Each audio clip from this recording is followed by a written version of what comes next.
Welcome back to शिक्षात्रा।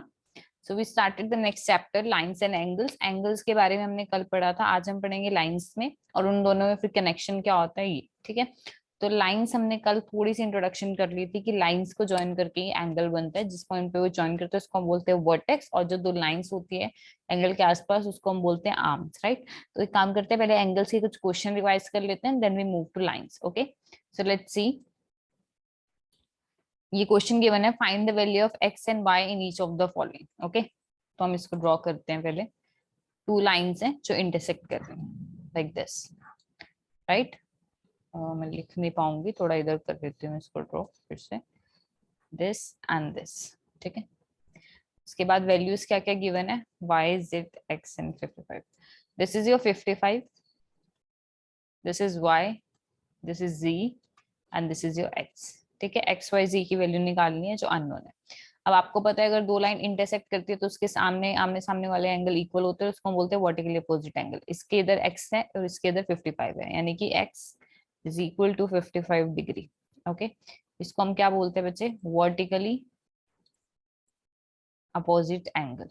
Right, कल किया ना हमने, क्या होता है वर्टिकली अपोजिट एंगल, जब इंटरसेक्टिंग लाइंस मिलती हैं, मतलब दो स्ट्रेट लाइन एक पॉइंट पे इंटरसेक्ट होती हैं, उसको हम बोलते हैं, उसके आसपास जो एंगल होते हैं आमने सामने एंगल, उसको बोलते हैं वर्टिकल अपोजिट एंगल। ये आपने पूरा ब्रैकेट में लिख के आना है, रीजन क्या है। ठीक है, नेक्स्ट देखो, y और z निकालना है। y और z अपोजिट साइड में मीटिंग पॉइंट के, तो ये इक्वल होने वाले हैं। लेकिन अगर हमें एक भी वैल्यू पता है तभी हम दूसरी को इक्वल करेंगे ना। तो एक वैल्यू कैसे निकालेंगे बच्चे हम, व्हाट वी विल डू, ये देखो, ये पूरी स्ट्रेट लाइन है, एक स्ट्रेट लाइन के ऊपर क्या होता है, लीनियर पेयर। याद आ रहा है, लीनियर पेयर का मतलब है तो एंगल का सम कितना हो जाएगा स्ट्रेट लाइन पे, 180। तो यहाँ पे अगर मैं ये एंगल कंसीडर करती हूँ तो कितना हो जाएगा, 55 plus Y equal to 180। Bracket में आप रीजन लिखोगे इसका, लीनियर पेयर। राइट, नेक्स्ट क्या हो जाएगा, y is equal to 180 minus 55 degree.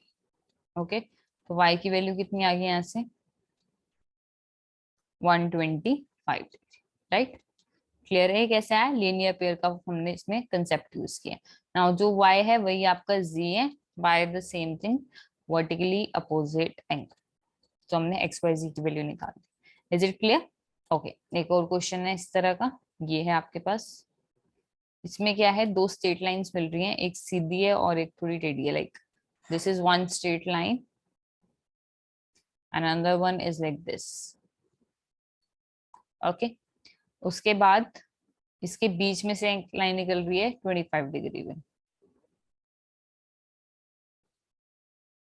ये यहां से कितने पे निकल रही है, 25। तो एंगल मेंशन करो कौन कौन से हैं, this is your 25 degree,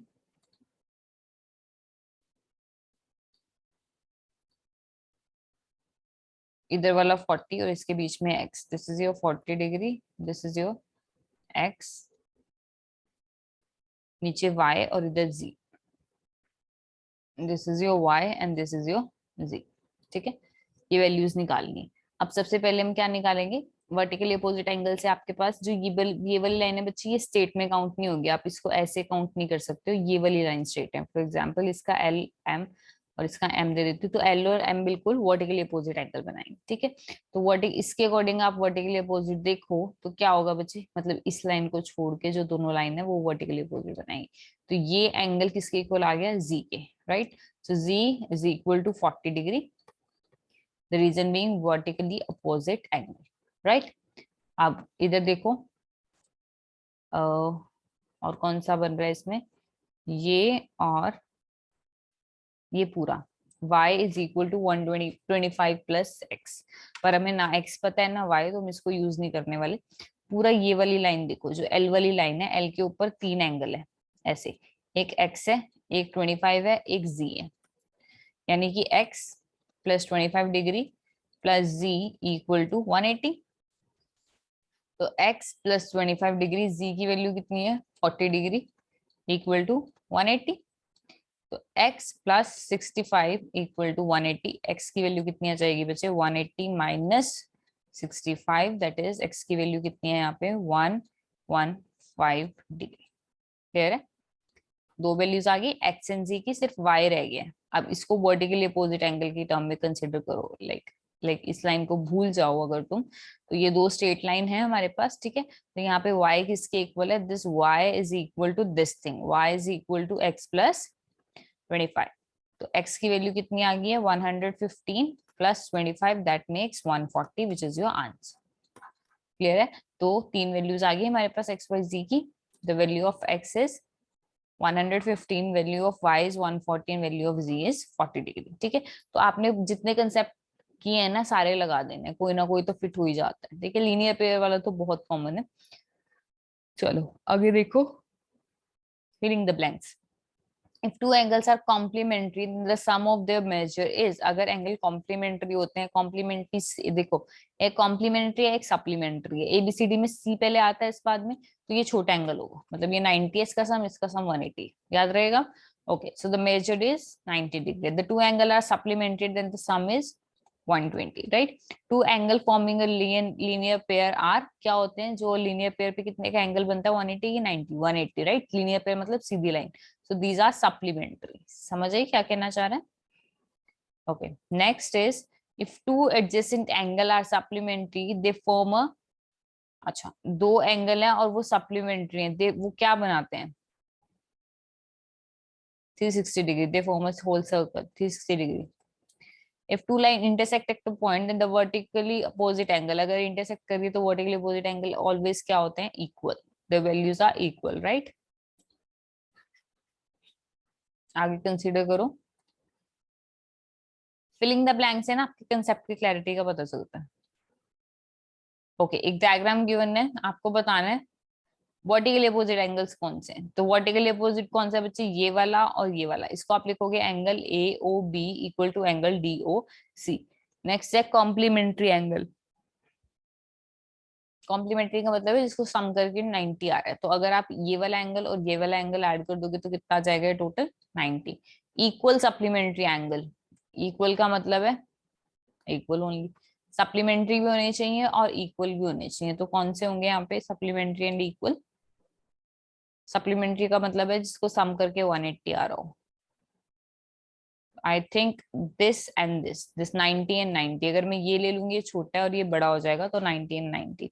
unequal supplementary, unequal supplementary जो मैं तुम्हें अब एग्जांपल दे रही थी कि अनइक्वल हो जाएगा, ये वाली स्टेट एसी को स्ट्रेट लाइन कंसीडर करो, तो ये angle this is not 90, this is less than 90 and this is greater than 90, which is basically unequal है, इक्वल नहीं है। Adjacent angle that do not form a linear pair, आसपास वाले angle जिससे linear pair नहीं बन रहा, लीनियर पेयर होता है 180, ठीक है, 180 नहीं बन रहा, तो कौन कौन से एंगल आएगा, let's say this and this complete angle, ठीक है, ये 180 से ज्यादा जा रहा है, अगर मैं यहाँ तक रुक जाती तब ये लीनियर पेयर हो जाता। क्लियर है, क्लियर है, जितना हमने कल तक पढ़ा था ये सब रिवाइज हो गया। अब आ जाओ लाइंस पे, लाइंस क्या होती है। So what is the line basically, क्या होता है line, line is basically collection of point in straight row. Okay, बहुत सारे पॉइंट्स को आप जब कॉन्टिन्यूसली बहुत आसपास प्लेस कर देते हो वो क्या बना देते हैं आपकी एक लाइन। ठीक है, तो मैंने आपको कल भी बताया था तीन तरीके की लाइन होती है, पहली वाली क्या होती है पैरेलल लाइंस, ओके, नेक्स्ट क्या होती है इंटरसेक्टिंग, और लास्ट वाली क्या होती है परपेंडिकुलर, राइट। ये तीन तरह की लाइंस हमने की थी। ये कौन सी है इनमें से पैरेलल कौन सी है, ये वाली जो कभी नहीं मिलने वाली, ये वाली क्या है इंटरसेक्टिंग जो एक पॉइंट पे मिलती है, ये है परपेंडिकुलर जो जब मिलती है तो 90 के एंगल बनाती है। एक और होते हैं बच्चे कोइंसिडेंट, क्या नाम होता है उसका, कोइंसिडेंट। कोइंसिडेंट का मतलब है जो बिल्कुल एक दूसरे के ऊपर होती है। फॉर एग्जाम्पल एक ये लाइन है और एक और मैंने लाइन ड्रॉ करी बिल्कुल इसी के ऊपर, वो भी क्या हो जाएगी कोइंसिडेंट, लाइक दिस। ठीक है, तो blue and red line are coincident line. Clear है इतना, ओके। अब आ जाते हैं कि जो आपकी पैरेलल लाइंस होती है ना, एक होता है, एक और टर्म्स होती है ट्रांसवर्सल लाइन, ये बहुत इंपॉर्टेंट है। ये वो लाइन होती है जो दो पैरेलल लाइन को कट करते हुए जाती है, क्या नाम है इसका, ट्रांसवर्सल लाइन। फॉर एग्जाम्पल अगर आपके पास दो पैरेलल लाइन है ऐसे, ठीक है, और इनको कट करते हुए कोई लाइन आती है ऐसे, ऐसे भी हो सकती है या ऐसे भी हो सकते हैं, इसको हम क्या बोलते हैं, जो लाइन दो पैरेलल लाइन को कट कर रही है इसका नाम है ट्रांसवर्सल। ठीक है, ट्रांसवर्सल समझ आया। और एग्जांपल देती हूँ मैं। For example Sidhi parallel line आपके पास ये और ये, ठीक है। तो इसका ट्रांसवर्सल कैसे होगा, ऐसे, ये ट्रांसवर्सल है। या फिर ये कंसिडर करो पैरेलल लाइन है, इसका ट्रांसवर्सल कैसे हो सकता है, ऐसे भी हो सकता है। जो इनको कट करते जाती है basically, that is your transversal line. समझ आए? तो अब जो ट्रांसवर्सल लाइन होती है ना, तो हमारे पास कुछ एंगल्स की प्रॉपर्टीज आ जाती है। लाइन्स और एंगल्स कंबाइन करके कुछ प्रॉपर्टी देते हैं। फॉर एग्जाम्पल अगर आप कंसिडर करो ये पैरेलल लाइन्स है और ये इनकी ट्रांसवर्सल है, जो मैं भी ड्रॉ कर रही हूँ, ठीक है।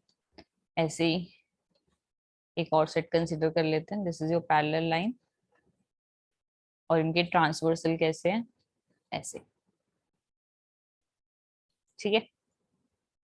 तो इनके यहाँ पे ना एंगल्स बनते हैं। फॉर एग्जाम्पल ये लाइन जो इस पैरेलल लाइन के साथ ऊपर की तरफ एंगल बनाएगी, जो ये एंगल बनाएगी, वही एंगल ये नीचे वाली लाइन के साथ भी बनाएगी। मतलब अगर उसने यहाँ 30 डिग्री बनाया तो वो यहाँ पे भी कितना बनाएगी, 30 डिग्री, ठीक है। फॉर एग्जाम्पल यहाँ पे भी अगर वो यहाँ पे कितना बना रही है, सपोज 110, तो जो ये नीचे वाला एंगल है ये भी कितना होगा इसके साथ, 110। समझ आया? बिल्कुल सेम ऊपर वाली डायरेक्शन में, लाइन के ऊपर, यहाँ पे भी लाइन के ऊपर। ये जो लाइन के ऊपर एंगल बनते हैं बेसिकली आपको ऐसा लगेगा कि एफ के अंदर बने हैं, ऐसे बने हैं या फिर ऐसे बने हैं यहाँ पर, ठीक है। इनको हम बोलते हैं बच्चे कोरस्पॉन्डिंग एंगल। क्या नाम है इनका, कोरस्पॉन्डिंग एंगल। याद रखना कोरस्पॉन्डिंग एंगल्स में क्या बनता है, एफ। ओके,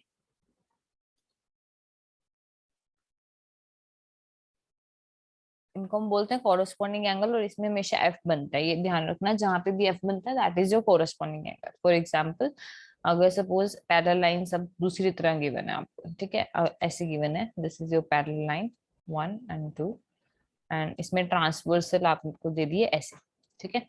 तो इसमें एफ कैसे बन रहा है बच्चे, ये देखो ध्यान से, this is your F, right, इस डायरेक्शन। तो ये जो एंगल होगा ये वाला और ये वाला, this is your corresponding angle, ठीक है। ऐसे भी हो सकते हैं ये वाला और ये वाला, this is your corresponding angle.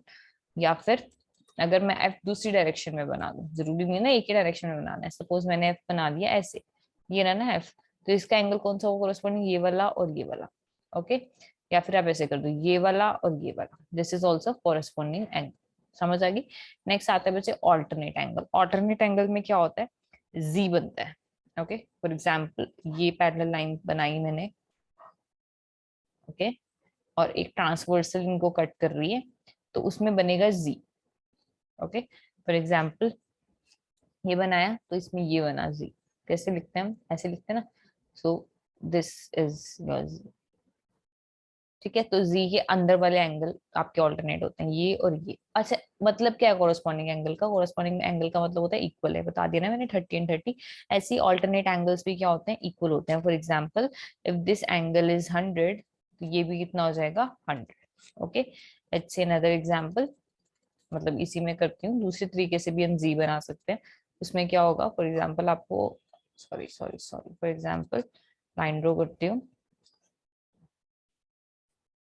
और ये दो पैरेलल लाइन है, इसके ऊपर ट्रांसवर्सल ऐसे है। तो अभी तो मैंने जो जी बनाया था वो ऐसे बनाया था, जरूरी नहीं है ऐसे ही बनाओ, ऐसे भी बना सकते हो, ये रहा, ठीक है। तो इसके ऑल्टरनेट एंगल क्या हो जाएंगे, ये वाला और ये वाला, ठीक है। समझ आ रही है ऑल्टरनेट एंगल होता क्या है? अगर ऐसे ही मैंने वर्टिकल बनाया है, ये वाला, ठीक है, और इसके ऊपर एक ट्रांसवर्सल ड्रॉ करती हूँ ऐसे, तो इसका जी कैसे हो जाएगा बच्चे, ये और ये एंगल क्या हो जाएंगे आपके, इक्वल। इसको हम क्या बोलते हैं, क्या नाम है इनका, ऑल्टरनेट एंगल, ठीक है। And these are equal. तो कौन कौन से एंगल्स कर लिया आपने, alternate angle, corresponding angle and vertical opposite angle. एक और चीज होती है पैरेलल लाइंस में, को इंटीरियर एंगल, ठीक है। को इंटीरियर एंगल इक्वल नहीं होते, को इंटीरियर एंगल्स का सम हमेशा कितना होता है, 180। मतलब अगर कोई इंटीरियर एंगल्स को आप ऐड करते हो then the sum is going to be 180। इसका मतलब क्या है, कौन से एंगल होते हैं मैं बताती हूँ। फॉर एग्जाम्पल ये दो लाइन है, पैरेलल लाइन है, हमेशा ये पैरेलल और ट्रांसवर्सल पे आएंगे, जो भी मैं टाइप ऑफ एंगल आपको भी बता रही हूँ इक्वल के लिए, ठीक है। So you are having this thing,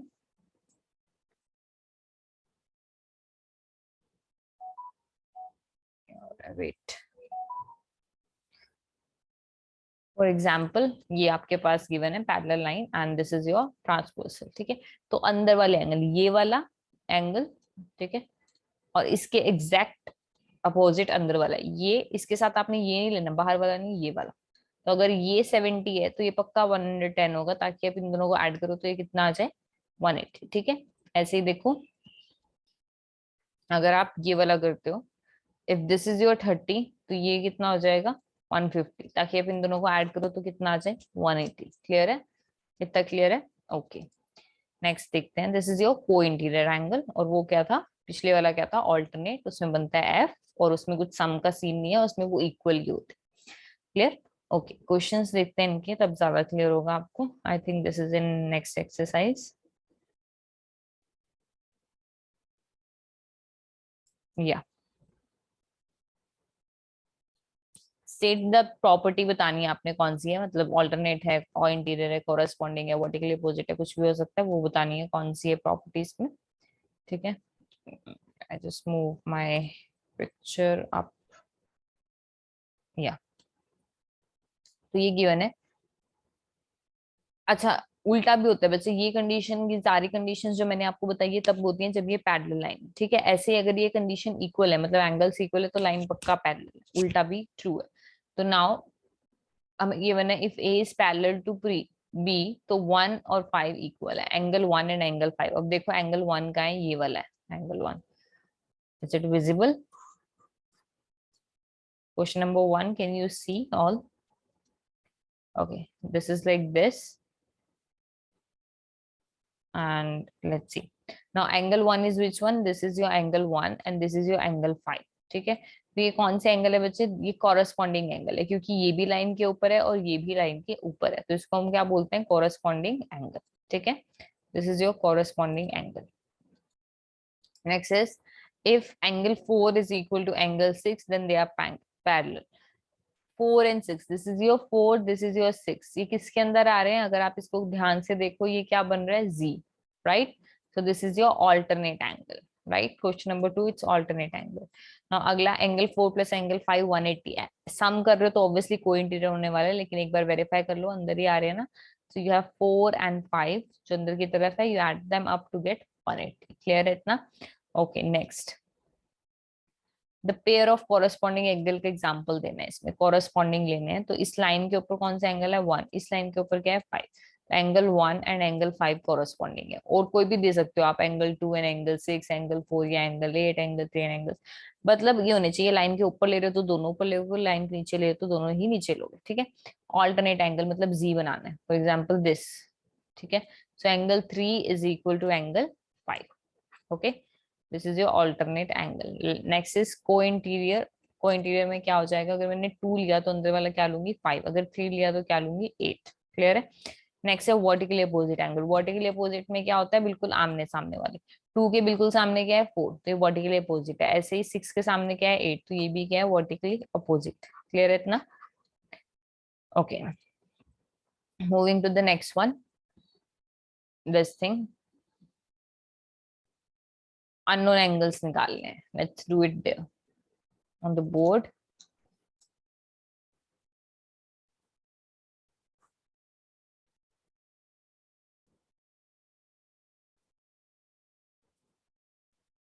ऐसी है ना, नहीं नहीं, दूसरी तरफ थी पैरेलल लाइंस। ओके,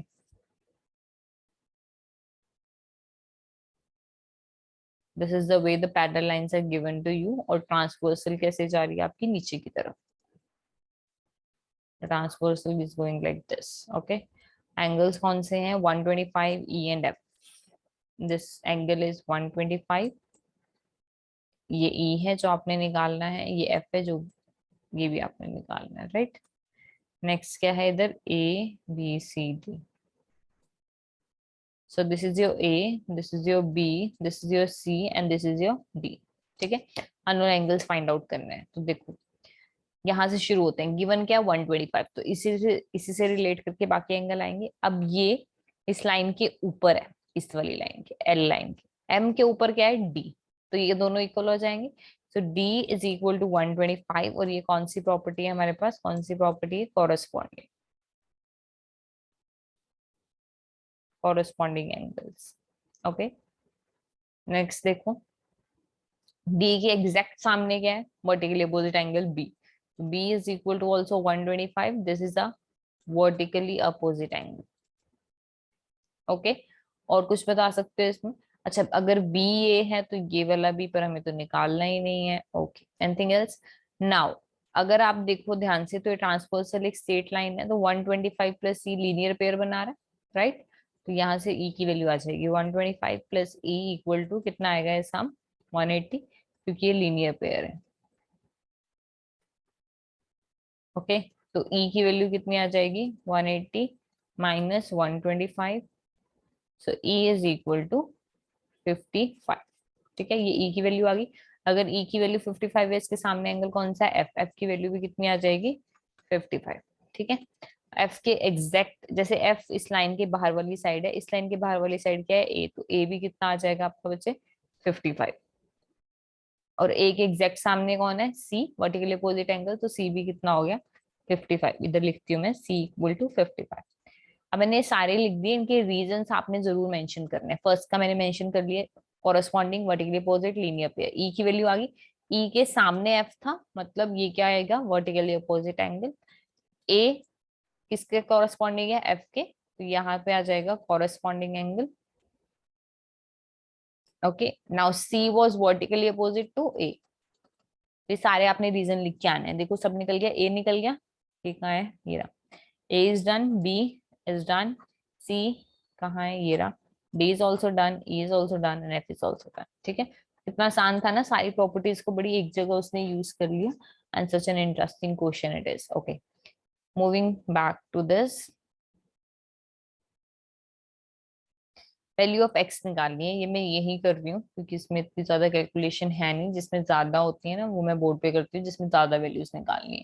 तो यहाँ पे आपने सिर्फ एक्स निकालना है. अच्छा देखो ये एक्स किसके इक्वल होगा? लाइन के ऊपर है तो ये भी एक्स हो जाएगा ना.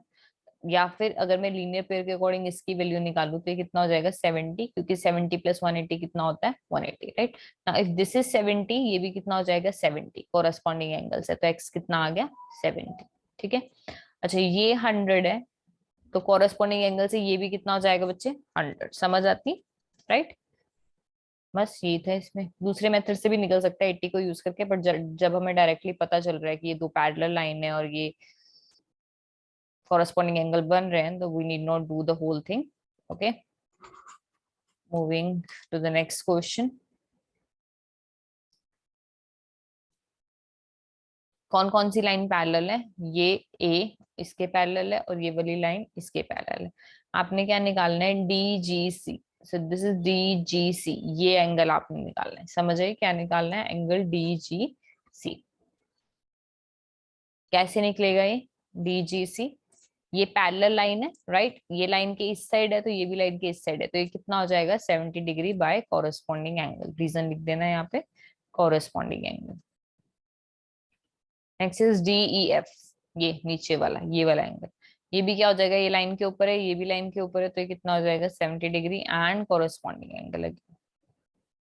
समझ आ रही है ना? बहुत ईजी है, इसलिए मैं बोर्ड पे नहीं कर रही हूँ, डायरेक्ट प्रॉपर्टीज ही लग रही है. समझ आना चाहिए तुम्हें कि एंगल बन कैसे रहा है. एफ बना के देखो, इसमें एफ बन रहा है. This is your F. यहाँ पे भी एफ है, ये तो डायरेक्ट एफ ही दिख रहा है. Okay next. एल एम के पैरेलल है या नहीं, हमें ये डिसाइड करना है. ठीक है, हम प्रॉपर्टीज लगा के चेक करते हैं. तो for example if the first question I ask about this and this, तो ये अंदर वाले एंगल इनको सम करके कितना आना चाहिए 180. लेट्स चेक 126 एंड 44 कितना आता है 170. आना कितना चाहिए 180. तो ये पैरेलल नहीं है because the sum of cointerior angle is not 180. This is not parallel. Okay next देखते हैं दिस 75 और 75. ये तो वैसे देखने में ही पैरेलल नहीं लग रही है क्योंकि देखो मीट करेंगे, बट फिर भी अगर हमें प्रूफ देना हो, अगर बच्चे ये 75 है तो ये कितना हो जाएगा 180 माइनस 75 यानी कि 105. अब ऑल्टरनेट एंगल से ये और ये इक्वल होने चाहिए ना, ये जी बन रहा है बट नहीं है. सो this is also not parallel. Okay ये देखो ये 123 है, ये कितना हो जाएगा 57. 57 प्लस 123 कितना होता है 180. नाउ ये और ये कॉरेस्पॉन्डिंग एंगल इक्वल आ गए, इसका मतलब ये पॉसिबल है. This is parallel. Okay last ये तो देखने में पता चल रहा है, but again let's do it. ये कितना आ जाएगा 180 से माइनस करोगे, this will be 1 0 and 8. Okay now this and this is not equal. This is 98, this is 108, which are not same.